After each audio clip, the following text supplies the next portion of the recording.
आज हामी BBS first इयरमा राखिएको 2 ways to belong in America नामक निबन्धको बारेमा बुझ्न गइरहेका छौं।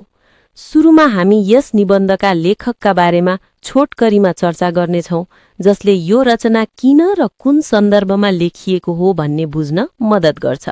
त्यसपछि हामी यस निबन्धको विषयवस्तु, यसको प्रस्तुतिकरणको तरिका र मुख्य सन्देशलाई क्रमशः बुझ्ने प्रयास गर्नेछौं। भारती मुखर्जी भारतीय मूलकी प्रसिद्ध अमेरिकी लेखिका थिइन्, जसले आप्रवासी जीवन, सांस्कृतिक पहिचान, रूपान्तरण र महिला अस्तित्वका जटिल प्रश्नहरूलाई आफ्नो साहित्यिक सृजनाको केन्द्रमा राखिन्। सन् 1940मा भारतको कोलकातामा जन्मिएकी उनी उच्च शिक्षाका लागि सन् 1961मा संयुक्त राज्य अमेरिका गइन्। त्यहाँको सामाजिक, सांस्कृतिक र राजनीतिक परिवेशले उनको सोच र लेखनमा गहिरो प्रभाव पारेको देखिन्छ।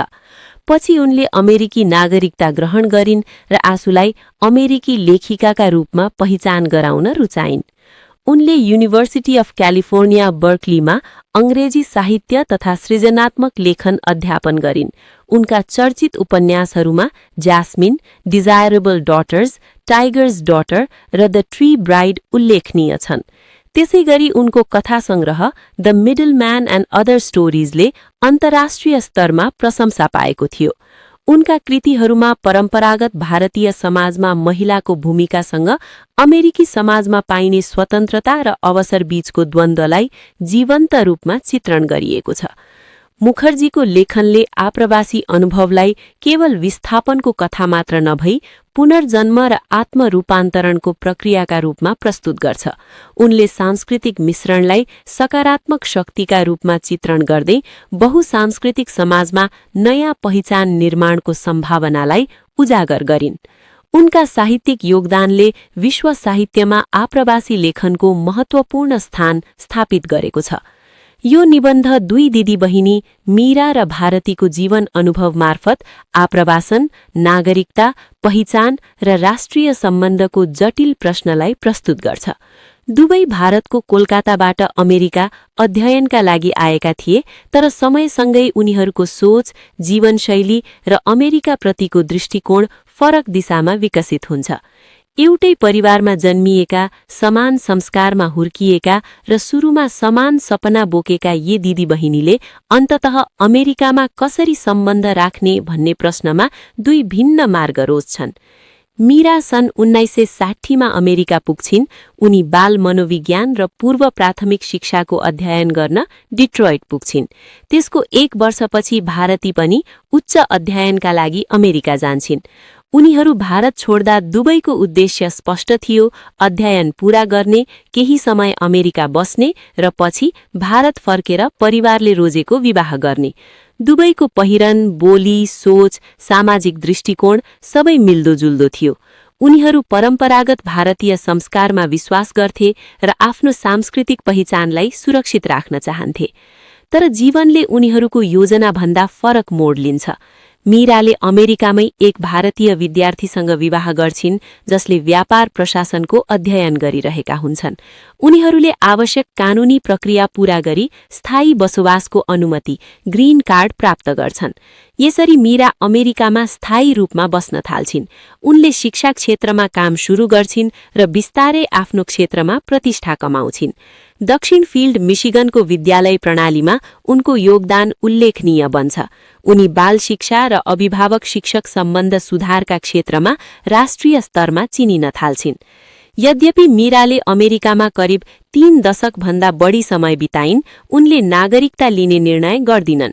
उनी कानूनी रूपमा बसोबास गर्ने आप्रवासी रहन्छिन्। उनको तर्क छ, उनले नियम पालना गरिन्, कर तिरिन्, समाजलाई योगदान दिइन्, त्यसैले उनी सम्मान र अधिकारकी पात्र हुन्। तर उनी आफ्नो भारतीय नागरिकता त्याग्न चाहन्नन्। उनी आफूलाई मूलतः भारतीय नै मान्छिन् र भविष्यमा भारत फर्किने चाहना राख्छिन्। अर्कोतर्फ भारतीको जीवन मार्ग फरक हुन्छ। उनले एक अमेरिकी नागरिकसँग विवाह गर्छिन्। यो विवाह पारिवारिक परम्परा बाहिरको थियो, जसले उनलाई अभिभावनात्मक र सामाजिक चुनौतीहरू सामना गर्न बाध्य बनाउँछ।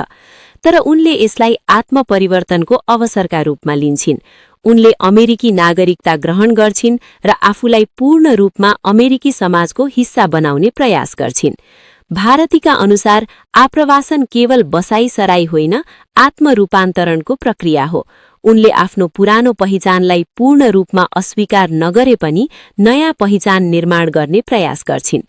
उनले भोट दिन चाहन्छिन्, राजनीतिक प्रक्रियामा सहभागी हुन चाहन्छिन् र आफू बसेको देशप्रति जिम्मेवार नागरिक बन्न चाहन्छिन्।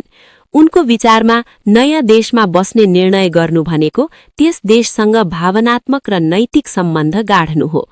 निबन्धको मुख्य सन्दर्भ सन् 1990 को दशकको अमेरिकी राजनीतिक बहस हो, जहाँ कानूनी आप्रवासीलाई दिइने केही सरकारी सुविधा घटाउने प्रस्ताव आएको थियो। यस बहसले मीरालाई गहिरो आघात पुर्याउँछ। उनले आफूलाई धोखा दिइएको महसुस गर्छिन्। उनको विचारमा अमेरिका उनी जस्ता दक्ष र परिश्रमी व्यक्तिहरूलाई स्वागत गरेर फाइदा उठायो, तर अब नियम परिवर्तन गरेर उनीहरूको अधिकार कटौती गर्न खोजिरहेको छ। मीराको आक्रोश भावनात्मक छ। उनले दशकौंसम्म नियम पालना गरिन्, कर तिरिन्, आफ्नो पेशागत क्षमता प्रयोग गरिन्। उनी भन्छिन्, यदि नियम परिवर्तन गर्नुपर्छ भने नयाँ आउनेहरूका लागि गरियोस्, पुराना बासिन्दालाई किन सजाय दिने? उनको दृष्टिकोणमा अमेरिका एउटा स्थिर सम्झौता जस्तै हो, जसमा दुवै पक्षले आफ्नो जिम्मेवारी पूरा गरेका छन्। त्यसैले बीचमै नियम बदल्नु अन्याय हो। भारती भने यस विषयमा फरक सोच राख्छिन्। उनको अनुभवमा क्यानाडामा बस्दाखेरि सरकारले आप्रवासी विरुद्ध नीति ल्याउँदा उनले आफूलाई अस्वीकृत महसुस गरेकी थिइन्। त्यस घटनाले उनलाई देश छोड्न बाध्य बनायो।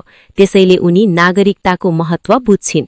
उनको विचारमा यदि कसैले कुनै देशलाई आफ्नो घर बनाउने निर्णय गर्छ भने उसले त्यस देशको राजनीतिक र सामाजिक संरचनामा सहभागी हुनुपर्छ। नागरिकता ग्रहण गर्नु केवल कानूनी प्रक्रिया होइन, भावनात्मक प्रतिबद्धता पनि हो। मीरा र भारती बीचको संवादमा दुई फरक जीवन दर्शन देखिन्छ। मीरा अमेरिका बसोबासको ठाउँ हो, अवसरको भूमि हो, तर उनको आत्मा र पहिचान भारतसँग जोडिएको छ। उनी अमेरिकामा सफल छिन्, तर आफूलाई पूर्ण रूपमा अमेरिकी ठान्दिनन्। भारती भने परिवर्तनलाई स्वीकार्छिन्। उनले परम्परागत पहिचानबाट बाहिर निस्केर नयाँ पहिचान निर्माण गरिन्। उनले आफ्नो आइडेन्टिटीलाई डाइनामिक बनाइन्। उनको विचारमा आप्रवासी बन्नु भनेको पुरानो अस्तित्वको केही अंश त्यागेर नयाँ रूप धारण गर्नु हो। निबन्धको एउटा महत्वपूर्ण प्रश्न उठ्छ, आपनत्व के हो? के कुनै देशमा बसोबास गर्नु मात्र पर्याप्त छ, वा नागरिकता ग्रहण गरेर राजनीतिक रूपमा सक्रिय हुनु आवश्यक छ? के आफ्नो जन्मभूमिप्रतिको भावनात्मक सम्बन्ध कायम राख्दै नयाँ देशप्रति पूर्ण प्रतिबद्ध हुन सकिन्छ? मीरा प्रवासी जस्तै जीवन बिताउँछिन्। उनी आर्थिक र पेशागत रूपमा सफल छिन्, तर सांस्कृतिक रूपमा आफ्नो मूल देशसँग बाँधिएकी छिन्। भारती आप्रवासीको रूपमा आफूलाई पुनर्निर्माण गर्छिन्। उनले आफ्नो पहिचानलाई गतिशील बनाउँछिन्। लेखिकाले कुनै एक पक्षलाई पूर्ण रूपमा सही ठहर्याउँदिनन्, बरु उनी देखाउँछिन् कि एउटै परिवारमा पनि फरक अनुभव र प्राथमिकताका आधारमा फरक निर्णय हुन सक्छ। मीराको दृष्टिकोणले स्थिरता, सांस्कृतिक निरन्तरता र व्यक्तिगत स्वतन्त्रतालाई जोड दिन्छ। भारतीको दृष्टिकोणले रूपान्तरण, राजनीतिक सहभागिता र नागरिक जिम्मेवारीलाई महत्व दिन्छ। निबन्धको अन्त्यमा लेखिकाले स्पष्ट पार्छिन् कि आप्रवासी बन्नु भनेको केवल भौगोलिक परिवर्तन होइन, मानसिक र भावनात्मक परिवर्तन पनि हो। कोही आफ्नो मूल पहिचान सुरक्षित राखेर बस्न सक्छ, कोही नयाँ पहिचान निर्माण गर्न सक्छ। दुवै मार्ग वैध हुन सक्छन्, तर त्यसको मूल्य फरक हुन्छ। यसरी two ways to belong in अमेरिकाले आप्रवासी जीवनका दुई भिन्न तरिकालाई चित्रण गर्दै राष्ट्रियता, अधिकार, कर्तव्य, सांस्कृतिक जरा र आत्मपरिवर्तनका गहिरा प्रश्नहरू उठाएको छ। यसले देखाउँछ कि आपनत्व केवल कानूनी कागजमा आधारित हुँदैन, यो भावनात्मक सम्बन्ध, सामाजिक सहभागिता र व्यक्तिगत निर्णयको परिणाम हो। एउटै परिवारका दुई दिदीबहिनीको कथा मार्फत लेखिकाले बहुसांस्कृतिक समाजमा पहिचान निर्माणको जटिल र संवेदनशील पक्षलाई प्रभावकारी ढंगले प्रस्तुत गरेकी छिन्।